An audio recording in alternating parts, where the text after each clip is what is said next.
he decided he'd better get a grip on himself. That kind of idea had been popping up rather too much lately, and the Marshal had unpleasant ways of dealing with critics. Gauntleted hands on hips, the Marshal glared at them. He jabbed the old native's body with his boot. "Get rid of this disgusting mess. Make out the usual report."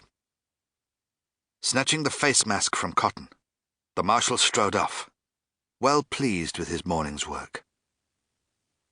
Cotton watched him disappear into the jungle. "Stinking, rotten planet," he grumbled. "Can't even breathe properly. Should have given him independence years ago."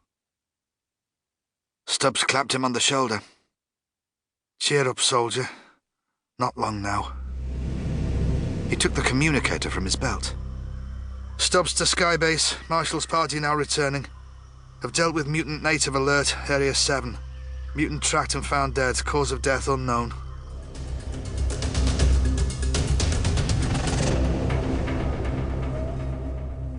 The tall, white-haired man, in the ruffled shirt and elegant velvet smoking jacket, sat hunched over the complex piece of electronic equipment.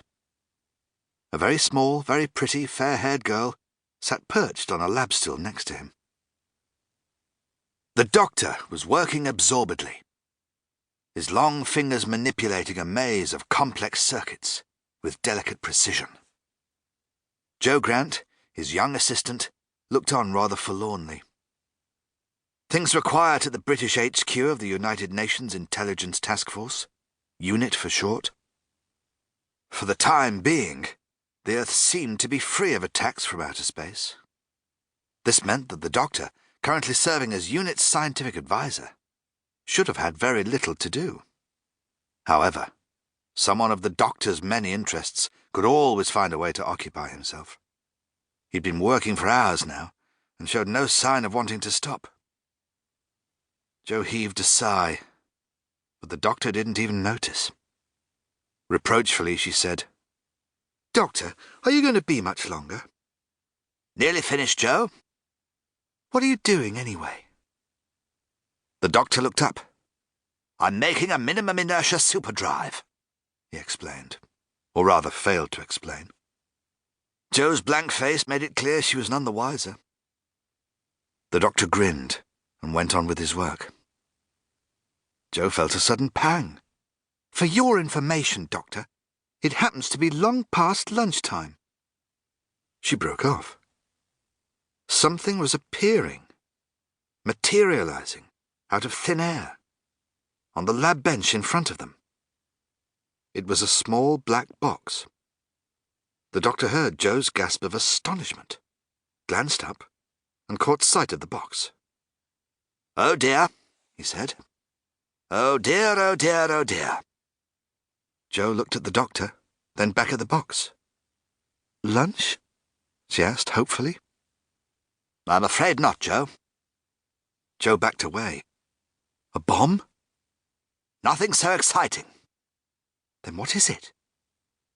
"An assignment. A little job for me." "Then it is something exciting."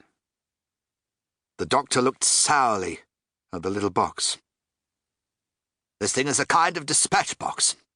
From them." Joe knew he was referring to the Time Lords, the mysterious, all-powerful rulers of his own race. They had exiled the doctor to Earth for some unknown offense.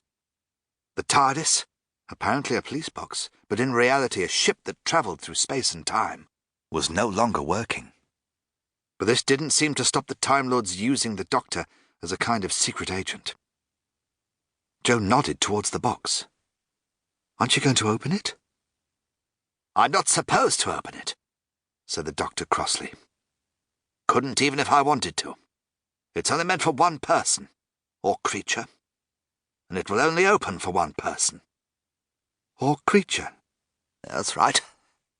I'm just the messenger boy." Joe heard the resentment in his voice. "Why not just refuse? Don't touch the thing." "I can't, Joe. The Time Lord's code.